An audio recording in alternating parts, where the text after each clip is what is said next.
Out here in Weedsport today on a very snowy Friday. Kind of an interesting drive getting out here. We're at the Northeast Dirt Modified Museum and Hall of Fame. The guy standing in front of us, well, if you've been out here for Hall of Fame ceremonies for a lot of years, you know him very well. Joe Marotta, of course, coming back for how many years now at Oswego, coming up this year in 2022? Wow. As long as they've run small block supers. So 92-ish, maybe? I think around 25.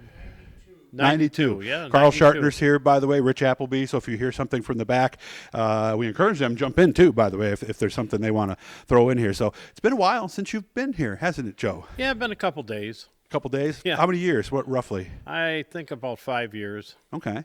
It looks a lot different. I mean, I was surprised that a lot of things are moved around, a lot more cars, it seems. Really is Well, nice. one of the things I noticed, a lot more asphalt cars in here.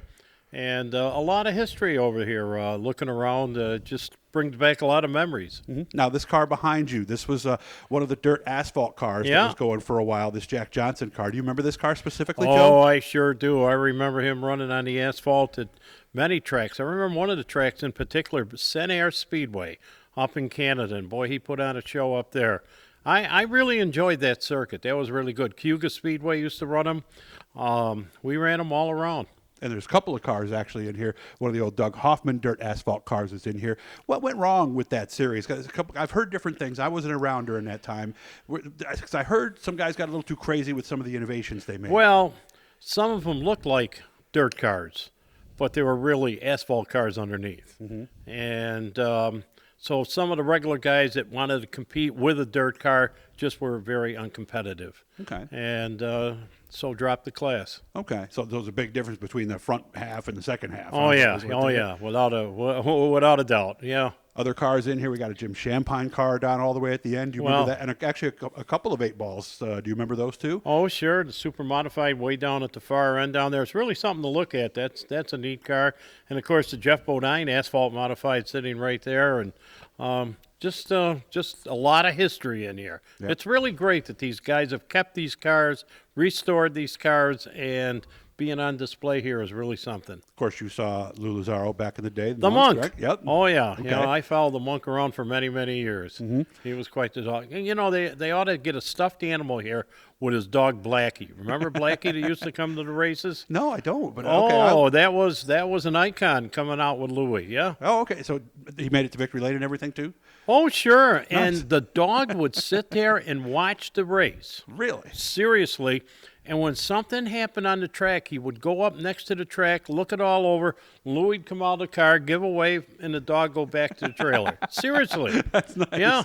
Well, yeah, he does need to be in the Hall of Fame, right? A dog. Oh, that'd be lot a of good victory lanes. Yeah. All right, Rich is going to get working on that. He's going to start looking for a stuffed animal that looks like Blackie. And, of course, one of the cars I think about that was one of the first ones I noticed when I got in here was a car I actually saw race a few times, the infamous 42P, the old show car of Pat Ward's. Oh, that's famous. That's really neat. And Pat was quite a competitor. Still is quite a competitor. Understand he's got a new ride this year, and things are looking up for Pat again. And how long did this 86 car run? It was into the mid-'90s, wasn't it? Or at least early 90s, right? Oh, yeah. And, boy, one of the things I remember about that car all the time, whether it be here at Weedsport or Rolling Wheels or Canandaigua, lifting that left front tire coming out of turn number 4 and down the front straightaway. He drove on 3 wheels all the way around the track. We see a lot of that today, not as much maybe in the last few years, but was that a big thing at the time, or was he one of the only guys who was doing that?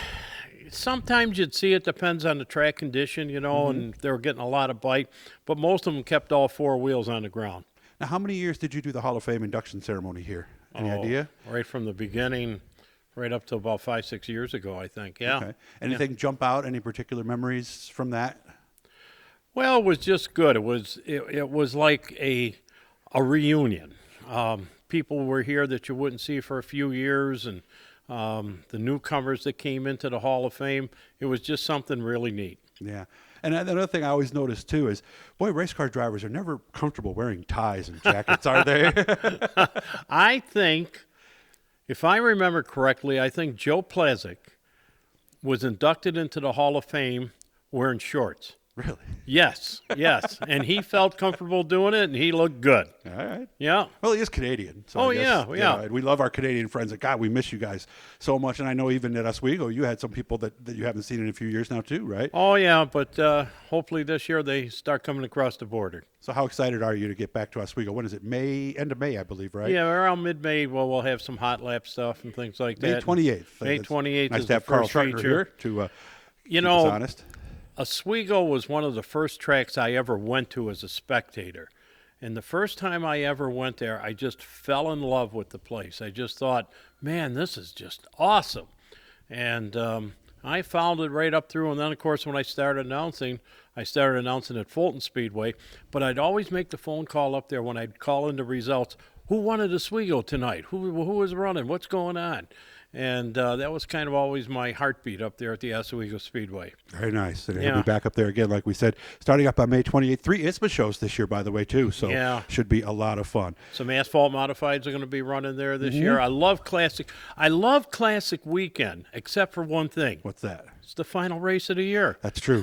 That's true. And you wish we could keep going at Yeah. that point. So we're And going I to be back. remember one time Yeah, go ahead. back in the day when Oswego would run right up into mid-October. As a matter of fact, they would have races during Super Dirt Week. A lot of the competitors like Jimmy Horton that ran at Super Dirt Week would travel up to Oswego and run on Saturday night up there. I didn't know that. So but then they shortened the season to the end of Labor Day. Because, in Oswego, you never know when you're going to get snow. That's true. And even in October, you could get snow. Oh, And yeah, it's pretty yeah. darn cold with that wind coming off Yeah, the lake. yeah. Even in September Yeah. sometimes. So Yeah. hope you have a great season up there. Come back. We're going to have another one with Joe. He's going to share some memories about a special friend of ours who we lost here just a little while ago. Hit the blue E down there, guys. That'll subscribe you. Joe, I appreciate you driving out today. Thank you very much. Hey, you're going to pay.